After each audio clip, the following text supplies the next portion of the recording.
অসমত ভোটাৰ তালিকাৰ বিশেষ সংশোধনী ২০২৬ৰ অংশ হিচাপে শেহতীয়াকৈ প্ৰকাশ পালে খচৰা ভোটাৰ তালিকা।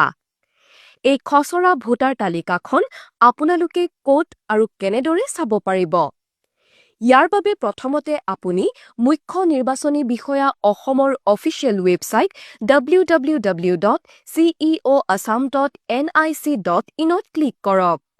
এতিয়া PDF ইলেক্টৰেল ৰোলছ বাটনটোত ক্লিক কৰিলে draft PDF electoral rolls for the year 2026 বুলি দেখিবলৈ পাব। এই বাটনটোত ক্লিক কৰাৰ লগে লগে state, year of revision, roll type, district, assembly constituency, language আদিৰ এখন তালিকা দেখিবলৈ পাব।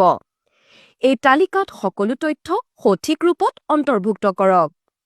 এতিয়া তলত পাৰ্ট নম্বৰ আৰু পাৰ্ট নেম শাখাটোত গৈ আপোনাৰ ভোট গ্ৰহণ কেন্দ্ৰটো বাছনি কৰক। এই তথ্যসমূহ শুদ্ধ ৰূপত অন্তৰ্ভুক্ত কৰাৰ পাছতেই ডাউনলোড ছিলেক্টেড PDFs বাটনটোত ক্লিক কৰক। এনেদৰে সংহত খচৰা ভোটাৰ তালিকাৰ PDFটো ডাউনলোড কৰি আপুনি আপোনাৰ তথ্যসমূহ পৰীক্ষা কৰক। প্ৰয়োজন অনুসৰি ভোটাৰ প্ৰপত্ৰ ৬ ব্যৱহাৰেৰে নতুন ভোটাৰ অন্তৰ্ভুক্তিকৰণ, ভোটাৰ প্ৰপত্ৰ ৭ৰ জৰিয়তে প্ৰস্তাৱিত নাম অন্তৰ্ভুক্তিৰ বিৰুদ্ধে আপত্তি দাখিল বা নাম কৰ্তনৰ বাবে আবেদন আৰু প্ৰপত্ৰ ৮ৰ জৰিয়তে তথ্য সংশোধন কৰিব পাৰিব। যিকোনো সহায়ৰ বাবে আপোনাৰ বুথ পৰ্যায়ৰ বিষয়া অৰ্থাৎ BLOৰ সৈতে যোগাযোগ কৰক। মনত ৰাখিব, শুদ্ধ ভোটাৰ তালিকাই হৈছে শক্তিশালী গণতন্ত্ৰৰ অন্যতম আধাৰ।